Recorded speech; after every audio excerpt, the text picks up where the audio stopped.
The ultimate deck podcast. Need a show about outdoor living? This is where it's at. With your hosts, Shane Chapman and Way Laurent. Thank you for tuning in. Now let the show begin.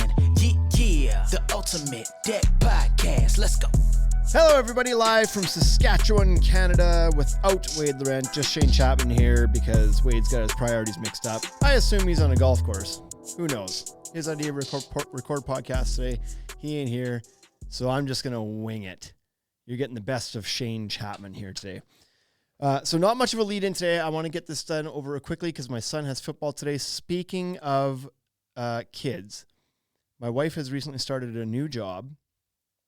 Going back after mat leave, which we haven't got our daycare situation sorted out yet. So I have been playing stay-at-home dad a little bit lately. And let me tell you, it's not that bad. I see how burnt out my wife is all the time. And I think, God, this must be awful. But so far, I'm like, this is great. I get to spend more time with my kids. That part's been great. Connecting with my kids a little bit more, spending more time with them. I feel like I've got like time at home to do things around the house, like meal prep and like cleaning up. Like I don't know. I haven't been doing it for a year, so I'm guessing, it's easier when it's only a couple days in. I imagine there's a burnout period for sure, but so far so good. I'm enjoying the process, and so it's not all bad. It's not all burnout, Anyway, I wanted to talk today a little bit about how to vet a contractor. So, unfortunately, everybody in the world has bad contractor stories. They've hired a contractor to do some sort of project in their lives, whether it's renovating a kitchen, whether it's drywalling a basement, building a deck, building a fence. Of course, many people have great stories as well and great experiences, but there's unfortunately a lot of bad ones out there. And that's just because in a lot of places, there's not a lot of requirements or industry vetting to be a contractor. Anybody with a truck and tools can step up and say, well, I'm a contractor now and I'm going to charge money to do things for you because you don't know how to do it clearly. And unfortunately, in times when economies are strong and those projects, there's a lot of demand for it, it's easy for people who maybe shouldn't be doing that to step in to that space and still succeed, even though they're not doing a good job, just because there's so much demand out there for those services. So I'm going to talk a little bit about how you would vet a contractor if you're going to hire somebody to build your deck. And I went to the internet and got some secondary research, some feedback on some points to kind of follow along with. But many of these are common sense type of things, and certainly sometimes even doing all the right things does not protect you completely. There is a recent story of a pool builder down in I believe it was in Colorado that has, from the surface, from the outside, looked like he was doing everything correctly, and now has been arrested for basically taking deposits and not doing the work. And so I don't know all the ins and outs and the details, so I'm not going to get into that much more. But just saying that sometimes even when it looks like all is well, it can still kind of turn sideways on you. So anyways, there's four kind of, what do I want to call this? Like headlines or topics or categories of items we're going to go through here. And those are research and recommendations, qualifications and documentation, project-specific inquiries, and contract and payment. And so each of these is broke down into a little bit finer detail, and we're going to go through these one at a time and discuss. So the first one under research and recommendations, word of mouth. Start by asking friends, family, or neighbors who have had similar projects completed. Personal recommendations often offer the most reliable gauge of a contractor's quality of work and reliability. I can't stress this one enough because there's no faking a word of mouth review. You can potentially fake other sorts of reviews. You can potentially fake other sorts of, accolades and whatnot. But when you're just talking to people who are independent of that business, especially if they're your own friends and family, then that's a pretty clear view into what somebody's abilities are. Now, again, it's not fool safe. That's why we should do more of these things here. That's on this list, because sometimes people can deliver a good experience to 8 people and then not on the 9th. But regardless, word of mouth is a great way to start, because if somebody's being super impressed with the company that's done specifically the project you're looking for as well, then there's a good chance, or you at least have a better chance, that they're going to also execute a good project for you as well. Now, like I said, make sure it's the same kind of project. If you go to your sister-in-law and say, who is that guy that remodeled your bathroom? oh, it was so-and-so construction. They were awesome. The bathroom is perfect. We absolutely love it. And so then you go hire them to do a deck, but they don't do decks. They do mostly kitchens, bathrooms, and whatever else gets thrown on their plate. But maybe they aren't super experienced in doing decks. Not to say they're not a good contractor. They very well may be, but they just may not be up and up on the best building practices and materials for deck building and codes, which we'll get into. So if you're looking to hire a professional that is experienced and specializes in the project you're looking to do, which is your deck or backyard, because not all contractor abilities and projects can, bleed from one to the next. So word of mouth is very important on similar projects. Online reviews. Check online reviews and ratings on platforms like Yelp, Angie's List, or Google Reviews. Keep an eye out for patterns, whether positive or negative. So some of these services are a little bit more relevant in some areas than others. Yelp is a big restaurant kind of review platform, although it can be used for anything, but it's not, in our area, not a lot of people use Yelp or Angie's List. Google Reviews is very big everywhere. So that's always a good gauge of quality is through the reviews. Now, if you pop into somebody's profile and it's like, oh, they've got 5-star reviews, but they've only got 3 reviews, then that's probably not enough to get a good, accurate representation of the quality work that company is doing. Probably of those 3 reviews, I shouldn't say probably, but very possibly, those are not real customers. This guy might have started his business or gal might have started her business and asked her family to leave a review to kind of get started. And so those first 3, 4, 5 might be a little bit hard to believe. Even the first 10 maybe is just people like, oh, good for you, starting a business. I'll leave you a review. Joe's awesome. It's like Joe might be awesome, but Joe might not be awesome at building decks. So we don't know unless there's, these reviews are from actual customers that are leaving reviews on actual projects. So you want to make sure they have more than just a handful of reviews. That also, not always, but can sometimes be indicative of how long they've been around too. It's not always the case. Sometimes a business has been around for 10 years and still has 3 reviews because they just haven't put the priority into that channel. But if you go to a company that's got, 117 reviews and 4.9 stars, well, there's a lot bigger sample size there to be able to put your trust into the fact that these reviews are legitimate and, consistently they've given a good experience, and read through them. Don't just take the star value at face value. Go and read the reviews. See what people are actually saying. What did they actually do right? And if there's a couple negative ones, read those too. Often when there's 100 reviews and there's, it's overwhelmingly positive and it's like kind of like 4.9 stars average, it's, the 1 or 2 bad reviews are often like you read them and you're like, oh, well, that's on the customer. That guy's being a jackhole.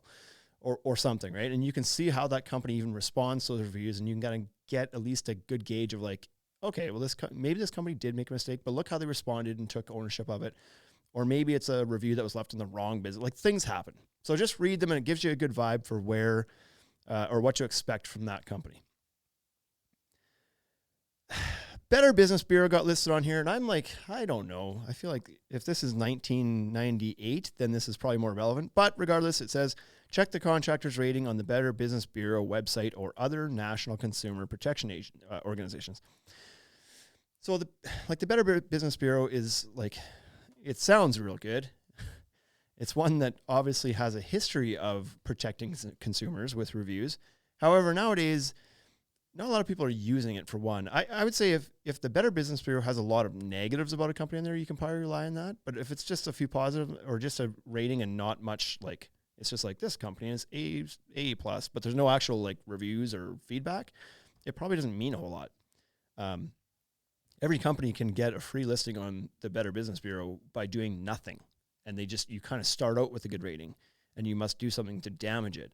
But also it's a paid service. So the Better Business Bureau makes their money by having companies pay them to be able to display the Better Business Bureau badges on their own marketing materials. So the Better Business Bureau could potentially have a biased interest in making sure companies have good reviews, because that's how they make their money, is to get money from the companies that have good reviews. So it's a little bit tricky, that one.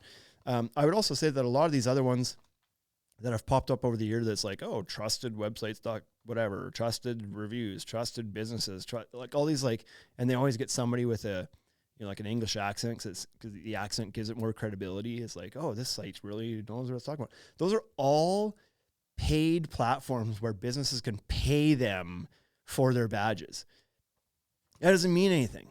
If I go and pay to have a badge on my website that says I can be trusted, that doesn't mean I can be trusted. That means I paid for a badge.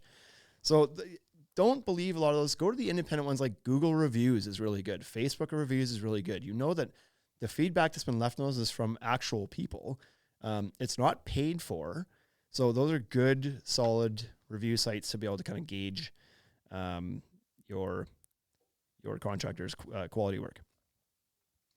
Qualifications and documentation. Number 1, license and insurance. Make sure the contractor is licensed and insured. Ask for proof and check these credentials online if possible. So in many states and some provinces, I should say jurisdictions, because even at a city level, it can change. But some places require you as a contractor to have a contractor's license. And there may actually be some sort of, test or education or something required to even be a contractor. But that's not the case in many places. For example, where we are, that's not required. There's no, it is for some like an electrician, of course, yes, HVAC, plumbing and all that stuff. But for deck builders, no. So there's no certificate that says like, hey, I've taken the appropriate training. I am qualified to do this. You just have to kind of put your trust in it. Now, the insurance side of things, of course, you can check in to see and make sure they have insurance. Last thing you want is a construction project to happen on your property that you end up being liable for because the contractor didn't have insurance and somebody got hurt on the job site or what have you. So making sure that they have insurance covers your butt a little bit, and also just or not justifies, but like proves that they're a legitimate company as well, not just kind of like fly by night, here today, gone tomorrow, just doing this on the side kind of thing. Legitimate contracting companies will have insurance because it protects them as well. So if they don't have insurance, that's a big red flag. It's like, why wouldn't you have insurance? References. Ask for a list of past clients you can contact. Take the time to call these references and even visit the completed projects if possible. So this is a little bit tricky because you're going to references in any aspect, job interviews and everything, they're kind of weird, aren't they? Like, if you're going to ask somebody for references from them, do you think they're really going to give you ones that aren't going to say anything but glowing things about them? Like, they're going to hand select the ones that they know, or let's be honest, there's nothing stopping them from giving you the name of their brother. And you phone like, hey, do you know Harold's Construction? Did they do a good job? Oh yeah, like Harold, absolutely. Harold's the best contractor in town. There's no doubt. I'd go, hey, he's the cheapest and the best and the fastest. You don't know who you're actually talking to. So again, word of mouth back to your own friends and family is a more reliable source than checking references. I'm not saying you shouldn't do this. I think it's probably still a good practice, or not a bad practice anyway, but just know that it's easily manipulated. Portfolio. Review examples of their past work. Many contractors have photos or can provide locations of their past projects. This is a little bit weird. I feel like in today's world, it's a little bit weird to ask a stranger to go to their house and look at their backyard. Certainly you can ask, and the contractor may say like, sure, I've got some people that are super willing. They told me, in fact, that if I ever wanted somebody to come by and have a look at the project, they were more than willing to do that. So that's okay. That's fine. But I feel like maybe more and more as time goes on, this gets a little bit trickier to do because most people don't want strangers, hanging around their backyard, poking around at things. So, but certainly a portfolio is important. Have you actually built decks before? And if you have, let's see them. Of course, lots of projects can look really good at a distance. It doesn't necessarily, just because a project looks good in a picture doesn't mean it was, built properly. It very well may be. But it's not the be all and end all either, but at least it gives you an idea that, hey, they're capable of pulling off a project of this scale. I like their style they use. There's aspects of that deck I really liked. It can inspire your choices and decisions as well. So obviously having a portfolio is good. If you ask a contractor, do you have some examples of your past work? And the answer is no, I don't. Then that's a red flag more than anything. So project specific inquiries. Detailed quote. Request a detailed written estimate or quote that outlines the cost of materials, labor, and other potential expenses. Be wary of quotes that are substantially lower than others, as this could be a red flag for poor quality or cutting corners. So this one's a lot of these are a little bit tricky. Detailed quotes are tricky because not a lot of contracting companies give line item pricing. They may give you, be reasonable in your expectation for what information is going to be on the quote. You need a scope of work, of course. You need to know what's going to be included in the build, so that you can compare against other quotes and just know what you're going to be getting and what you're paying for. But that said, don't be one of those people who's like, I want to know every single 2x4 and every single nail that's going in here and what you're charging me for. So at the end, I can go out there and count the nails in the deck and then say, you quoted me 437 nails and there's only 419 in there and I want 18 nails back. Don't be that person. But I also, on the other hand, a lot of contractors push back on giving anything but an all-in price. And so, and I always hear the argument that says, like, you don't ask Ford for a breakdown of all the labor and the materials and parts that went into a truck. And it's like, okay, fair, valid point. But I don't think that it's unreasonable to expect a little bit of a breakdown, to say like, here, you know what, the approximate cost of the materials is this, the approximate cost of the labor is this, this, break it down at a higher level, I think is a good way to go about it. And you also, again, like I said, the scope of work. So if there's, you need to say that there's a, closed in mitered stairs with lights, 2 lights per riser, blah, blah, like be specific about what you're getting. You don't need to know what every individual light cost plus tax, blah, blah, blah, but you need to know how many lights you're getting in your deck. And is that included in the price that you're paying? So be detailed, don't expect some sort of meticulous breakdown unless they do offer that. They may charge for it because that's a lot of work. But anyways, timeline. Get an estimated project timeline in writing. When delays happen, or while delays happen, having an agreed upon timeline can help keep the project on track. You don't want to commit to something and have no idea. You don't want it to be completely open-ended. But also understand that contracting business, especially outdoors, is subject to a lot of potential delays. And so weather delays are one of the obvious ones. Every time it rains, a contractor gets backed up a little bit more. And so if you catch a bad week of 4 days of rain in the road, that's going to throw a kink into some things and throw timelines out the window. Somebody may potentially get hurt on site and they lose somebody, or there's a sickness or something and their crew's down a guy and it's going to slow things down a little bit. Maybe there's material shortages or back orders. It's going to hold them up and it's not their fault. Maybe other projects run a little bit long due to some of the things and it kind of moves into your project a little bit. So be flexible. Try to book your projects so that they're not, the completion of them is not required for an event that's going to happen following after. If you have a wedding in your backyard on July 15th, don't plan to build a deck on July 2nd. That's going to take a week long because it's very, very possible that it may run into it. You don't want that stress. If you have a wedding on July 15th, plan that thing like the fall before, or at least the spring. Don't try to squeeze it in just before and then pull your hair out stressing about whether it's going to happen or not. There's just too many incidental things that can happen that can throw off a schedule. But have them give you a rough schedule. Where, when are you booking into? Oh, we're booking into August. What day? I can't give you a specific day, but I can tell you right now it's around the middle of August. I will follow up with you when it gets a little bit closer to give you a more accurate date. But, until the time gets there, I can't give you an exact time and date. But understand that, like, hey, we're both on the same page here. We're both gonna be flexible, but it needs to be done in a rough time frame that you request.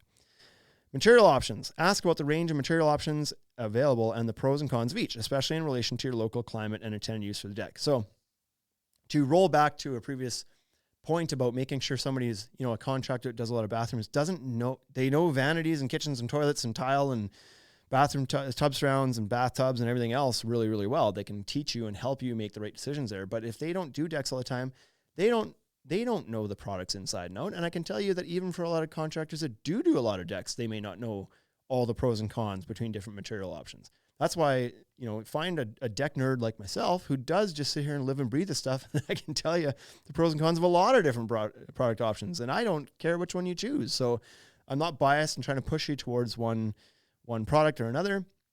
But if you have specific requirements that, like, hey, you know what? I've got small kids, and so I don't want something that's going to be super hot in the feet. I've also got elderly family that comes over quite a bit, so I don't want something slippery. What product can you get for me? A lot of contractors, unless they live and breathe it and have done all the research and tests themselves, may not know. And they may just say, like, well, you know what? I install brand X, so that's what I'm going to put on your deck. And it turns out that one is very slippery and gets really hot. And so all of a sudden you put your trust in somebody to make the best decision for you or to make recommendations, and they have failed you because they don't know the products that they're suggesting.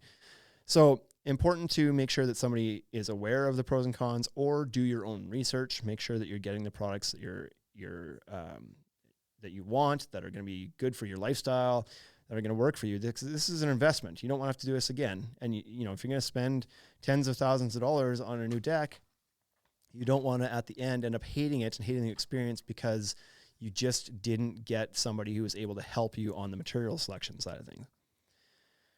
Contract and payment. Written contract. Always insist on a written contract that details every aspect of the project, from the materials used to the final cost and payment schedule. So again, this one is very important because much like it even mentions the materials used and the scope of the project is one of the most important things to put on there. That might be part of the quote, but it should be in the contract as well. But also, what's the expectation for how we're getting paid here, or how you're paying here? Is there a scheduling fee to get into somebody's schedule? Okay. Is there a deposit required before construction begins? Okay. Is there a progress payment at a certain stage after framing? Okay. As long as this is laid out ahead of time and you're both aware of it, then no problem. But where it gets a little tricky is when it's not laid out and all of a sudden the contractor's like, well, I'm stopping work until you pay this. And it's like, you didn't say I was supposed to pay you. I wasn't paying this till the project's done. Whatever it is, just make sure that you're on the same page and that the details of that are clear and specific. So this is a good little list. I think this is a good thing to do to vet contractors. I would also like to add one in here, and it was on the top of my head as I was going through the material options. I would also be careful about contractors that are guiding you aggressively towards specific products. There are lots of great products out there in the market. There are also a lot of very terrible products out there in the market. But, of the great ones, you should be able to have some flexibility in what you want as well. Just because a contractor says, I only do brand whatever, if you really found something you're in love with that is from a different brand, but it's also a really good reputable brand, and they're not willing to install it, you got to question why that is. So maybe they do have a good reason for it. Maybe they've had a bad experience with it themselves. But maybe it's because they're being incentivized by the other brand and they're in some sort of program where they get kickbacks or whatever else, and they're trying to push this upon you. Maybe they're in some sort of supply and install situation and they've decided that as a contractor, I want to be on the supply side of things, and they buy a whole bunch of, junk product, or even whatever, it might be decent product, but they buy this product that they're now financially committed to and stressed to move, and they're trying to force it upon you for their benefit. Not for you, but for their benefit. Maybe because they make more money on it, or maybe because it's like they've been sitting on it for a long time and they need to move it, and all of a sudden they're trying to pressure you into buying it. Don't do that. If the good products and the good brands are out there, it's easy to find information about them. If somebody's trying to push a product on you haven't heard before, it's like, oh, look at this. It's this whatever, this new tough 8 board or whatever it is, just stop and be like, no, I've done my research. I want to use brand B because I've read it has this and this and this and this. And so make sure you're working with the contractor who's at least open to exploring other products with you. Maybe they know more and they're like, no, don't use that. It's blah, blah, blah. But that's different than saying, them saying don't use this is different than them saying you have to use this because that's what I work with. So that can be, that's a bit of a red flag too. So it is tricky to hire a contractor, but if you kind of engage in, at least most of these and go through the process, you're going to greatly minimize the risk of hiring a contractor to do your project for you. Of course, if you find somebody who is absolutely exceptional, they check all the boxes, they're amazing, they're super professional, they're probably going to cost a little bit more than somebody who isn't all of those things. But know that it's money well spent because you're avoiding a potential disastrous financial collapse of a project, potentially, if you hire somebody who has no idea what they're doing. There is nothing more expensive than cheaping out. It's a slogan we use all the time. And it certainly comes to that when you're hiring contractors as well. Don't run to the classified ads and find the cheapest guy to do it, because you are asking for it at that point. So make sure you get somebody reputable. One of the services we offer, which is to help alleviate all of these things through our managed install service at the Ultimate Deck Shop is we basically accept all of this vetting and responsibility ourselves onto us. So you don't have to worry about this because we only work with contractors that have good word of mouth. They have the good reviews. We personally have experience with them and seen them work. And we're like, you are a good builder. We absolutely have no problem with you doing projects under our name. That's great. You know, they are insured. They have references. They've done work before, so they've got the portfolio. When you come to us, you're getting a deal. You are getting line item quote. You're getting you probably get too much information on our quotes. Because you're essentially buying the materials from us and we're just having the install done for you and just managing the project for you. Timeline we try to keep pretty clear on again, but that again, we're at the mercy of a variety of factors, including our subcontractors' availability, and material options. Again, we've got a crazy selection of material options in the store that like I said, we're deck nerds. We don't bring it into the store unless it's good. We don't want the problems and the headaches ourselves. We're not trying to push any specific brand on you. No brand has their claws in our back and feeding us all sorts of stuff to influence whatever. We carry lots of brands, so you have lots of choice. We don't want you to have to go get false information from other places that carry a single brand or trying to force it upon you for their benefit, not your own. So our service, and then as far as payment, we're very clear on our payment terms. You're easy to find us. Our stores aren't going anywhere. It just takes the whole risk out of the entire process out of it. And then even if, you know, the warranty stays with us, so that if the contractor that built your deck, even if they were really good, but they happen to have a change in life, change in circumstance, and they're not doing it anymore, your warranty's still good. It stays with us. So we have other contractors that'll come out and fulfill any potential warranty claims, whatever it is. So it's just, we provide this like airbag or this protective halo around the hiring a contractor experience to ensure that you're going to have a good experience, and basically removes all the risk from you and puts it on us. So that's what that install is all about. You don't have to use that service, of course. You may not even have it available in your area. So if you do have to hire a contractor yourself, follow this little list. Go back and start over on this podcast, listen to it again, because it will help to minimize the risk in hiring a contractor and making sure that you don't end up as one of those people who has a awful experience that costs you tens of thousands of dollars and sleepless nights and stress. It just isn't worth it. Nothing is more expensive than cheaping out. So do your research.